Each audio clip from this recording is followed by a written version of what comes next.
Hello everyone, আসসালামু আলাইকুম। কেমন আছেন সবাই? ওয়েলকাম টু টেলস অফ নীল। আজকের রেসিপিতে দেখাবো খুব সহজেই কিভাবে অল্প সময়ে ঘরেই চিকেন নাগেটস তৈরি করবেন। বাচ্চাদের কাছে কিন্তু চিকেন নাগেটস খুবই পছন্দের। সো বাইরের থেকে কিনে খাওয়ার চেয়ে ঘরেই যদি বানানো যায় তাহলে কিন্তু এটা একটু বেশি হেলদি হয়। এখানে আমি মুরগির বুকের মাংস নিয়েছি 2 পিস। এই মাংসগুলো কিন্তু হাড় ছাড়া। এগুলোর হাড়গুলোকে আমি আগেই খুলে নিয়েছি। এখন এগুলোকে ছোট ছোট পিস করে আমি কেটে নিব। সম্পূর্ণ রেসিপিটি দেখার অনুরোধ রইল।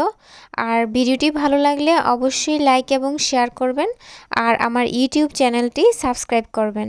2টা মাংসের পিসই আমি এখানে স্লাইস করে কেটে নিয়েছি। এবার একটি ব্লেন্ডার জারে মাংসের টুকরোগুলো নিয়ে নিলাম।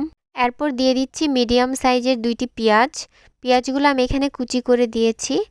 আর দিয়ে দিচ্ছি 1 টেবিল চামচ গোলমরিচের গুঁড়া, স্বাদ মতো লবণ দিয়ে দিচ্ছি 1 টেবিল চামচ আদা রসুন বাটা আর 1 টেবিল চামচ সয়া সস। এবার একটা চামচের সাহায্যে মশলাগুলোকে মাংসের সাথে হালকাভাবে একটুখানি মিক্স করে দিলাম। আর সবশেষে 2 পিস পাউরুটি ছিঁড়ে টুকরো করে এর সাথে অ্যাড করে দিব। এখন এই সবগুলো উপকরণ একসাথে ব্লেন্ড করে নিব। এখানে আমি চিলি ফ্লেক্স অ্যাড করতে ভুলে গিয়েছিলাম, সো ওইটা অ্যাড করে ভালোভাবে আবার ব্লেন্ড করে নেব। আর এইখানে ব্লেন্ডিংটা কিন্তু খুব বেশি ফিনিশিংয়ের প্রয়োজন নেই। আর এখানে চিলি ফ্লেক্সটা যারা ঝাল পছন্দ করেন না তারা স্কিপ করতে পারেন। সো আমার ব্লেন্ড করা শেষ। এখন এই সবগুলোকে আমি একটা পাত্রে ঢেলে নিচ্ছি। এখন এগুলোকে আমি হাতের সাহায্যে প্লেটটার মধ্যে ছড়িয়ে দিব। আর এখানে যারা হাত ইউজ না করবেন তারা চামচ দিয়েও করতে পারেন অথবা হাতে গ্লাভস পরে নিতে পারেন।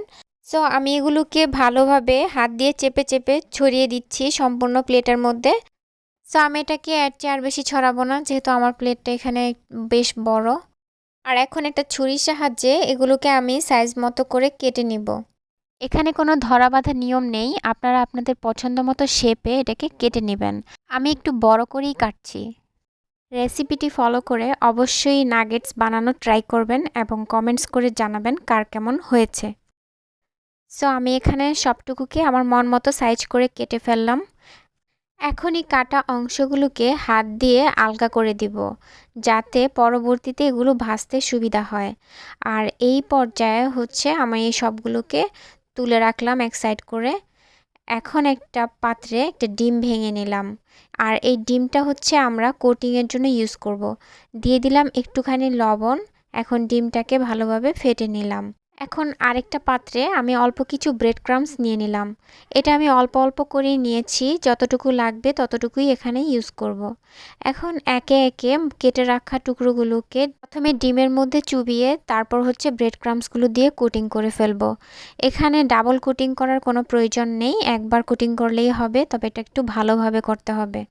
আর আমি এখানে কালার্ড ব্রেড ক্রাম্বস নিয়েছি, আপনারা চাইলে হোয়াইট ব্রেড ক্রাম্বস দিয়েও এটা করতে পারবেন, আবার হোমমেড ব্রেড ক্রাম্বস দিয়েও এটা বানাতে পারবেন। বাকি টুকরোগুলোকেও আমি সেমভাবে কোটিং করে নিচ্ছি, একবার ডিমের মধ্যে দেন ব্রেড ক্রাম্বসের মধ্যে। আর এটা বানানো কিন্তু খুবই ইজি। আপনারা যখন ফার্স্ট টাইম বানাবেন একটুখানি টাইম লাগলেও যখন সেকেন্ড টাইম বা এরপরে যতবারই বানান না কেন এটা কিন্তু খুবই ইজি।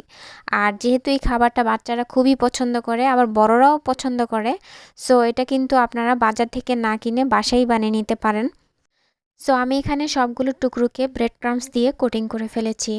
আর এগুলোকে কিন্তু এই অবস্থায় ফ্রিজে 2 মাস পর্যন্ত সংরক্ষণ করে রাখা যাবে, আবার সাথে সাথে ভেজে খেয়েও ফেলতে পারবেন। আমি এখান থেকে অর্ধেকটা সংরক্ষণ করব আর অর্ধেকটা এখনই ভেজে ফেলবো। আর সেই স্টেপটাও আপনাদেরকে দেখিয়ে দিব। সো আমি এখানে চুলায় একটা প্যান বসিয়ে নিয়েছি। প্যানটা গরম হয়ে গেলে এর মধ্যে পরিমাণ মতো তেল দিয়ে দিলাম। এখন তেলটা গরম হয়ে আসলে এর মধ্যে কোটিং করা টুকরোগুলোকে দিয়ে দিচ্ছি।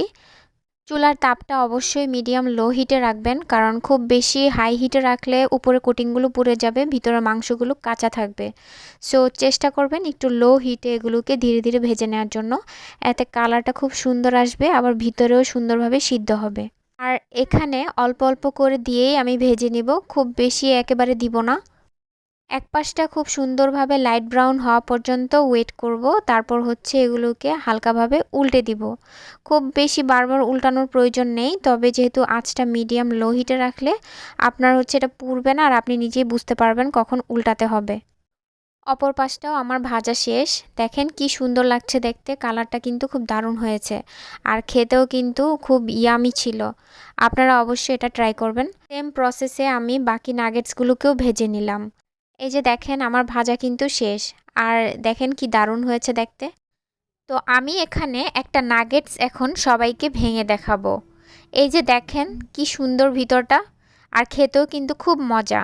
সো হয়ে গেল খুব সহজেই চিকেন নাগেটস তৈরি। নতুন নতুন রেসিপির জন্য অবশ্যই আমার ইউটিউব চ্যানেলটি সাবস্ক্রাইব করবেন আর শেয়ার করার অনুরোধ তো রইলই। ভালো থাকবেন সবাই। Thanks for watching.